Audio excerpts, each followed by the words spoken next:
Neal is a author of a book, Happy Life for Busy People, as well as a creator of the website secrettoanamazinglife.com. Mr. Panosian, oh my goodness, we practiced this beforehand, we really did, and for some reason now we have that mental block. So has been involved in the field of self-improvement for over 20 years and recently nominated Best Milwaukee Author for 2016 and 17 by Shepherd Express. Mr. Panosian has appeared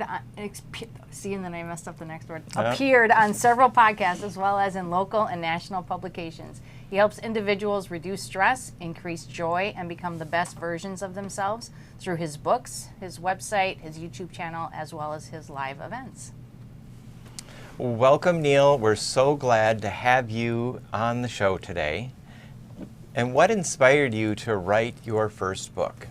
That's a great question, and I think that's what separates me from a lot of self-help individuals out there. My first book was actually started because my own life needed help, and I, at the time, was not financially, had a lot of financial wherewithal, so I went to the library, to the self-improvement section, like I'm sure a lot of other people do, and it was kind of overwhelming. I mean, there was books from how to start your own business to how to tell if your partner is an alien, and gleefully, although my lady is fabulous and out of this world, I'm pretty sure she wasn't an alien, but I just wondered why there was not a book that was for the average individual that could have quick and powerful things that would help improve your life. So I began trying different self-improvement techniques and keeping track of what worked and what did not, which started my website and my blog.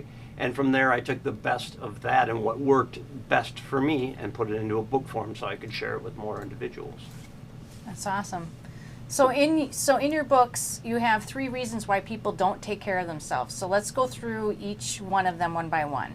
The first one is they don't have the time.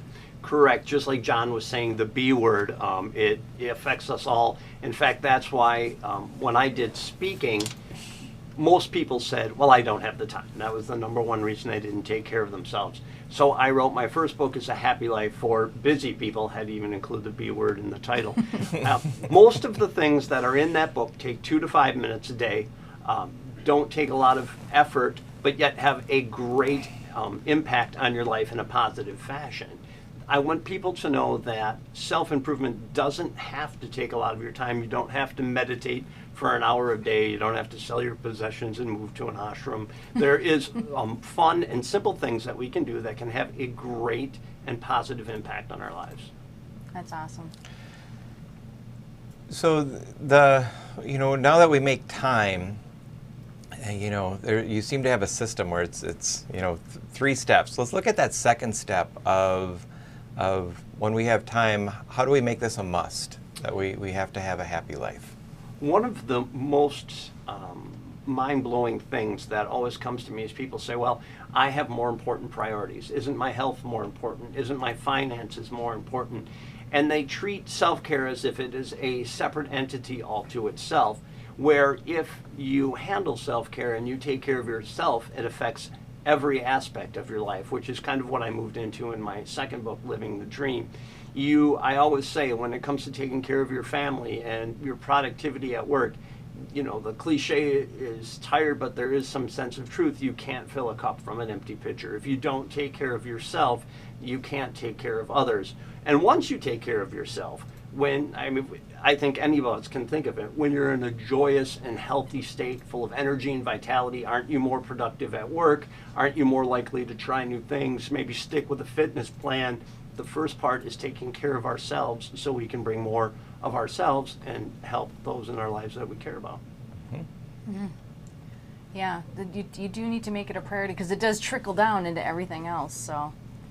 So what is the last reason that you have on why people don't spend more time on themselves? We're kind of back to that, spending an hour meditating each day. People think that self-improvement has to be something arduous and not enjoyable. And we spend 80% of our lives in process. We were talking a lot about mindset earlier in the show, which is a perfect segue. I think anything that you accomplish in life is 80% mindset, 20% mechanics. And changing your mindset, it should not be difficult. If you're going to spend 80% of your life in process doing something and only 20% when you reach the goals, the most important thing is enjoying that process. I have a friend who owns Peak Physique Fitness, and I went to start getting in shape, obviously, in turn for the new year. And I asked him, I said, what is the best exercise to do? And I was expecting him to say, well, the rowing machine uses so many muscles, and, or walking is healthy. And he said, the best exercise you can do is the one you enjoy the most. And why? Because you're most likely to stick with it. The same thing goes for your mental fitness as well. If you're looking to improve your life, it is most important to start with something that you enjoy. I have many different things to choose from that are all customizable in my books, and they're fun because once you gain that momentum and you start with something small you enjoy, you're more apt to bridge off from there and start incorporating other aspects that could improve your life. I think that's a refreshing new concept, because a lot of times you hear no pain, no gain, or it's got to be tough to do it. And you're saying do things that are enjoyable. And I think that goes back to creating your own recipe.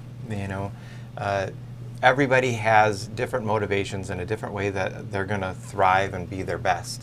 And some people need to do an exercise that's enjoyable, and some people need to do an exercise that is painful because it's what drives them. So finding your own happiness is definitely important.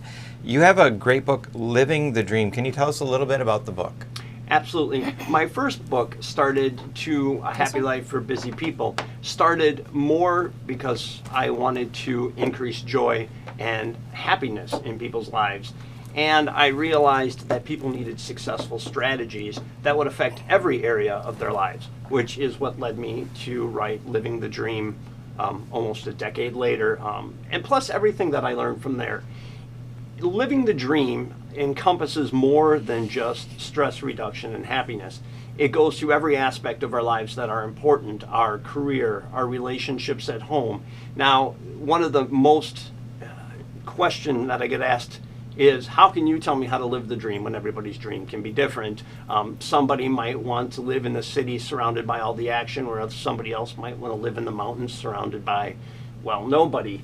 And the lessons and the strategies in that book are completely customizable. Quickly, one of the ones that I think is powerful is creating a playlist of songs that bring you joy and put you in a better mental state. Now, that works for everybody. Think how many times, you're driving down and you hear a song that just reminds you of something fun from your youth, and by the time the song's done, you're in a great state. Having a list of those can work for anyone, but each person can customize it with whatever song speaks to them. I mean, we have playlists for working out, we have playlists for party mix. It's time to make your entire life a party, and when life throws you a curveball and you're feeling a little down, to be able to just push play on your iPod or MP3 player, or even on your cell phone, you can create a list on YouTube, and having that to circumvent and change your emotional state can at least have you approach the challenges in a better frame of mind. Mm-hmm. Yeah, I do like the playlist idea. I think I have like 20 different playlists. Same here. But see, what happens is I start a playlist, and then I'll play it for a while and I really like it, and then all of a sudden I change, or something happens, and then I have to change the playlist around, or there's a new song that came out that I have to add to the playlist, or it's an evolving playlist. which is something I bring to light in my books, is that self-care is not only adaptable, but it's ever evolving. And just like creating a playlist, it's kind of a fun idea. Hey, I like this new song, let's throw it on there. Let's expand the playlist. Or I'm kind of tired of this one, let's take it out for now. And it doesn't have to be arduous. It can be fun. It can be ever evolving. Like you said, you change, people change, your goals might change, and you can adapt. And that whole process can be enjoyable, and the more enjoyable it is, the more likely you are to stick with it. If 2020 taught us anything, is that I think self-care has to be something that's put at the forefront. I always tell people at my seminars that the time to learn to swim is on the shore and not when the ship is sinking, because by then it's a little late, and we never know. My next book is coming from a personal challenge. In about a month, I'm going to undergo open heart surgery, and I'm chronicling that journey to help people in the future that might have to go through it. So you never know when a challenge like that might come upon you, and if you are prepared and you have these methods in place, it certainly makes the challenges a little easier to deal with.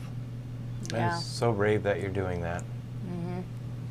And then you'll write that whole experience in the book, so then people who have that similar experience, they'll be able to relate, or you'll be able to kind of help them and guide them along, so they don't feel like they're doing it all alone. Correct, and I think my goal is that I hope it takes a lot of fear out of the experience when they say, oh, I'm feeling this way, or I'm going, okay, it's part of the process. And to me, every challenge in life, using that as an opportunity to serve is one of the ways that I think makes life challenges easier. That's awesome. Well, Neal, thank you for being our guest today. Thank I'm you for so giving me the glad. opportunity. I appreciate it. Yep. And if we pull up 6DZ, that will be the information where all of your links are put onto the website. The Connect Show yep. / Neal Panosian. Panosian. Panosian. Yes, right. All right, thank you. No space. I put a little space in there, but yeah, but it's going to be no space. And thank you so much. Thank you. We really appreciate it. And with that, Kim is going to be taking the helm and driving us through our fantastic networking report, and we're so looking forward to it.